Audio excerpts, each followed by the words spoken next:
What do you actually control? Not the economy. Not your body's capacity to get sick. Not what other people decide to do with their lives, their loyalty, their choices. You can influence some of those things. You cannot govern any of them. So the question is not whether you control the outcome. You do not. The question is what you do with that fact. That question is not new. It was documented over 1,000 years ago in a manuscript sitting in Reykjavik, written in a meter called Luj a Titrar by people who had no abstract reason to ask it. They asked it because they needed the answer. Their world provided no alternative. A legal dispute in their society did not end in a courtroom. It ended in blood, and the blood kept going until entire family lines were erased from the record. There is a quote you have almost certainly seen attributed to the Norse tradition. It tells you to wake early if you want another man's life or land. No lamb for the lazy wolf. No battle won in bed. It is on t-shirts. It is in motivational reels.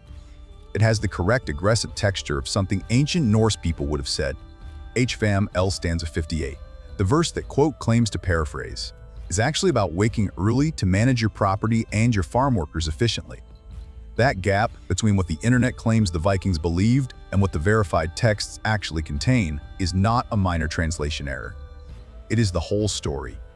Because the real documented philosophy is not about aggression. It is not about domination. It is about something that requires far more from a human being than either of those things. It is a 1,000-year-old answer to the question you are already living with. The men who sailed longships across the North Atlantic and appeared on the coastlines of England, France, and Ireland were not, for the overwhelming majority of their lives, doing any of that. They were farming. Historians have established this clearly. The Norse economy of the Viking Age, roughly 793 to 1066 CE, was built on subsistence agriculture. Most men spent their days working wooden ards through Scandinavian soil, tending cattle, managing the retting of flax for linen. Raiding was seasonal. It was supplementary income, high risk, undertaken when the agricultural calendar allowed and when the mathematical calculus of risk and reward made it rational.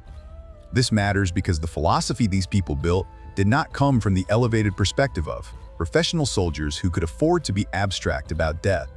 It came from farmers who watched their cattle die in hard winters, their children die of illness before they could walk, their neighbors killed in feuds that no one had chosen and no one knew how to stop. The Hávamál, the primary text that preserves this philosophy, was not written for warriors in the Hollywood sense. It was written for people navigating an honor-based society where violence was a legal instrument, where failing to defend your reputation had direct consequences for your family's survival, and where the question of how to conduct yourself was not philosophical luxury. It was daily necessity. That is the world this answer came from, and that context changes everything about what the answer means. The document itself is called the Codex Regius. It is a manuscript, catalog number GKS 23654TO, produced in Iceland around 1270 CE by Christian scribes. The physical object is medieval, but the poems it preserves are not.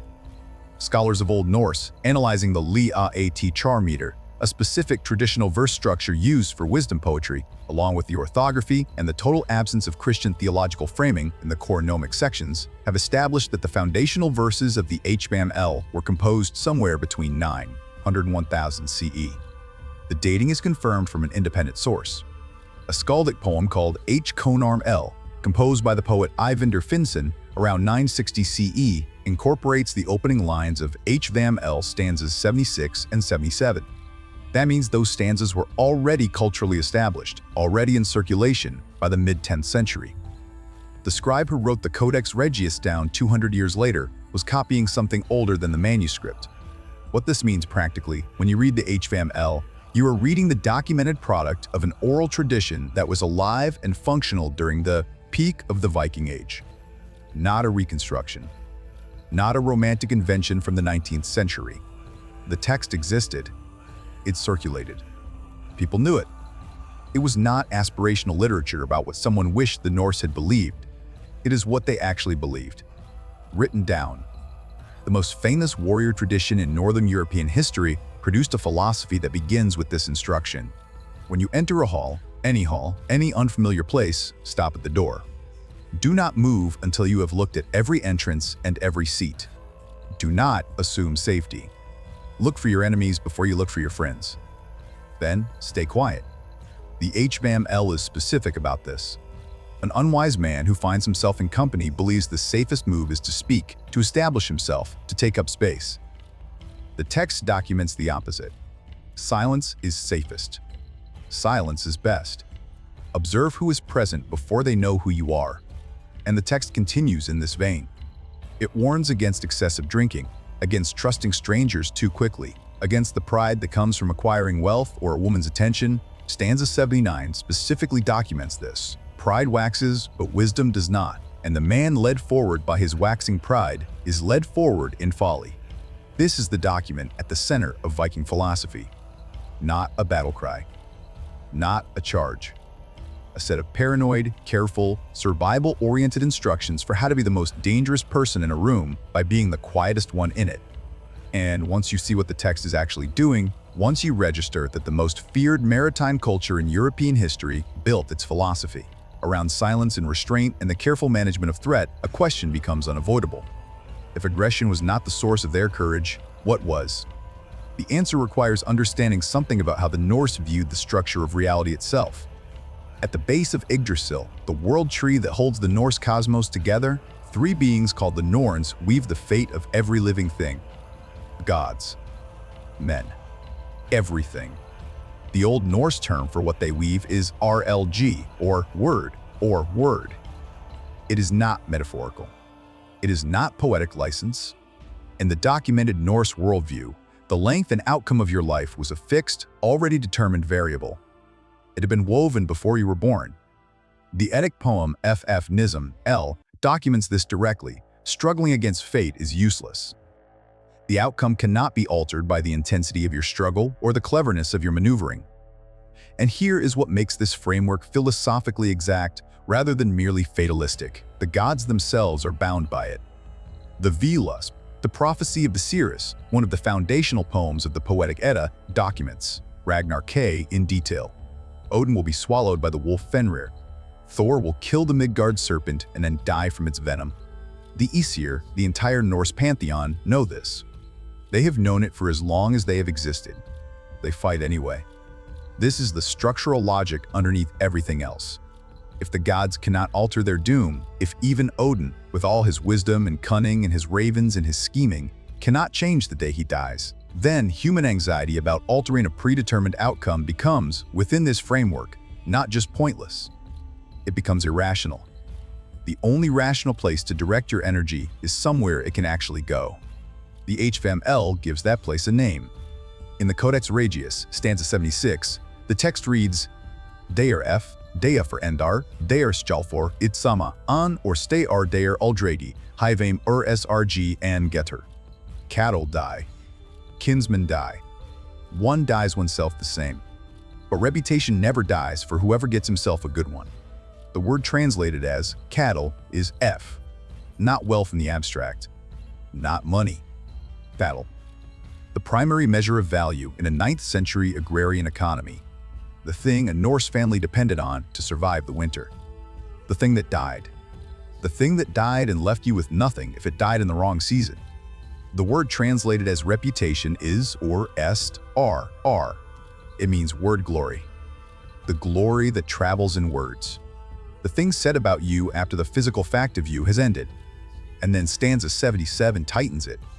Ek wij in et aldre deir die Mr. Dau enafem. I know one thing that never dies, the judgment passed about every dead man. D. Mr. Flax. The word is related to the English word doom, but in the 9th and 10th centuries, it carried no exclusively negative connotation. It meant judgment, the verdict, the assessment passed by your community on the life you lived. Notice what the text does not promise. It does not promise Valhalla. It does not promise divine reward. It does not offer escape from death or a better arrangement on the other side of it. It offers one thing. The community will remember what you did. That is not comfort. That is a framework for deciding where to put your energy while you are still alive. Cattle die. The thing you accumulate dies. Kinsmen die. The relationships you build die. You die. Everything that is yours in the biological and material sense dies with a completeness that cannot be negotiated. The only variable is what they say about you when all of it is gone. There is a man named Gísli Súrsson. The Gísli saga Súrssonar records his life and his death, and the saga is specific about both in ways that are not common in medieval literature. Gísli had been declared an outlaw. In Norse society, outlawry was not imprisonment.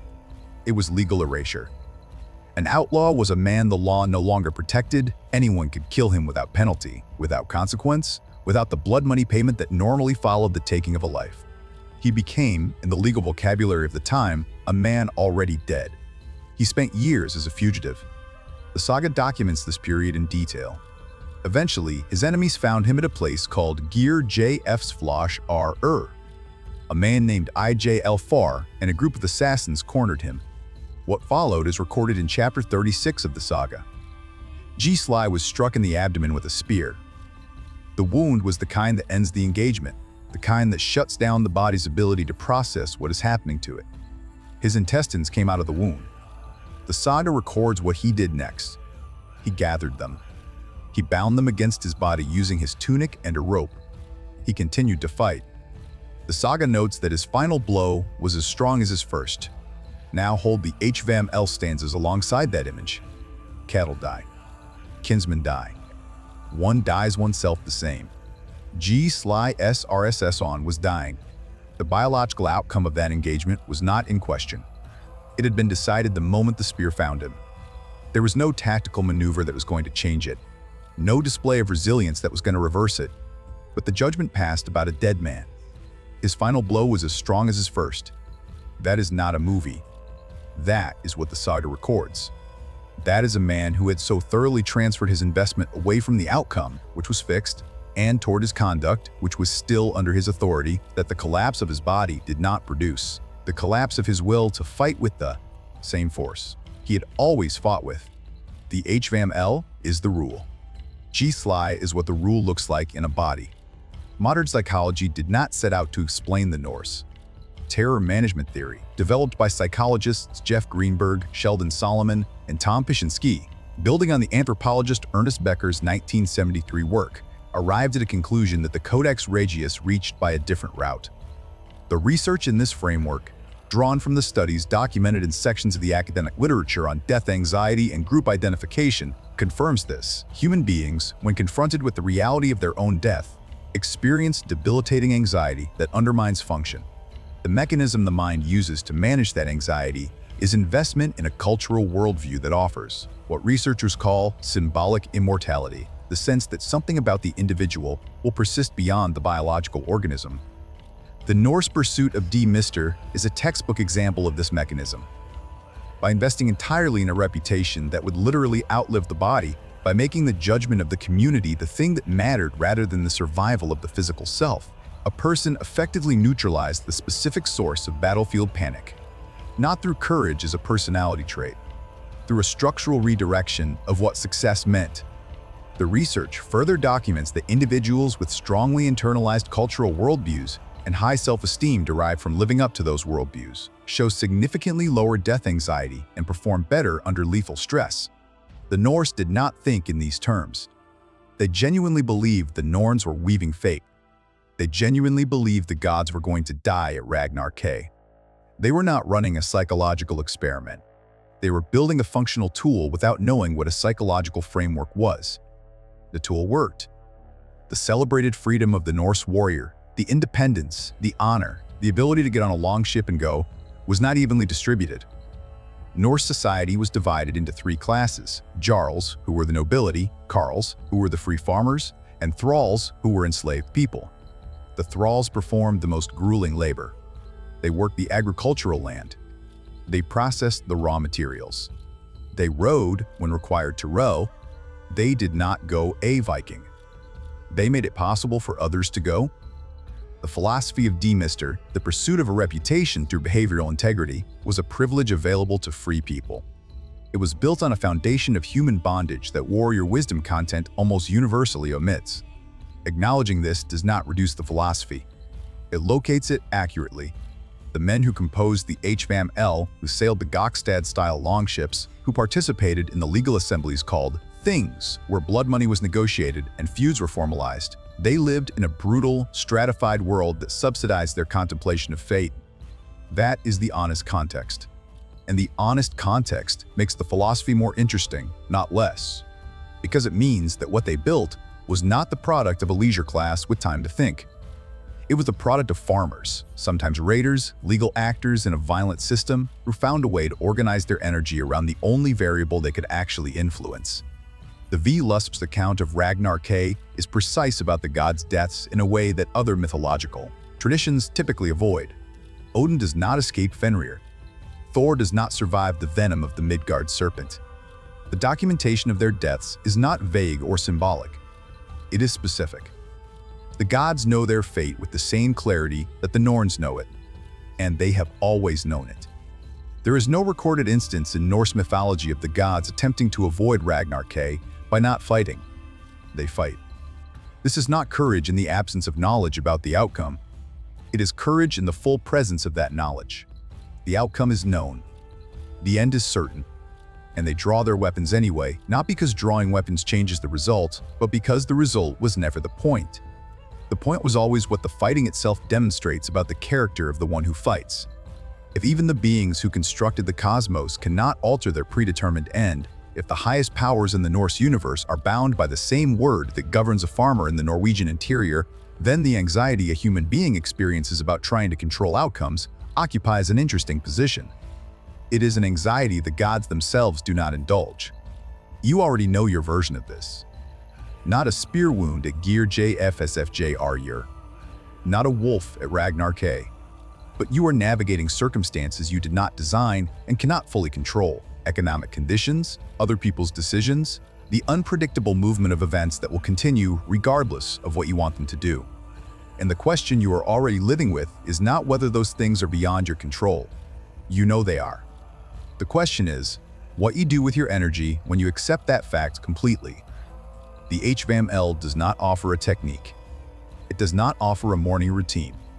What it documents is a reorientation away from the outcome, which is fixed, toward the conduct, which is not. And it grounds that reorientation in the one form of permanence the text is willing to verify. Not Valhalla. Not divine reward. Not the comfort of a good death. The judgment of the community on the life you actually live. Die Mr. Da and Havern. The verdict about every dead man. The heavily armed farmer navigating his way through a Scandinavian winter built his mental operating system around a question you can ask right now. Not, how do I change what is coming?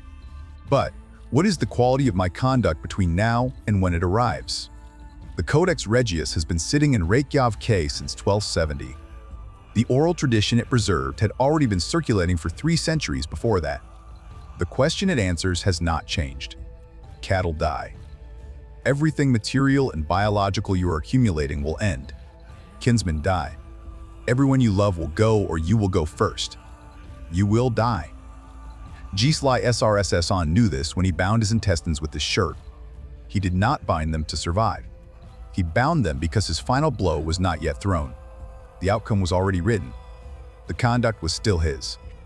That is the only variable the Hávamál ever claimed was yours. The only variable it has ever been.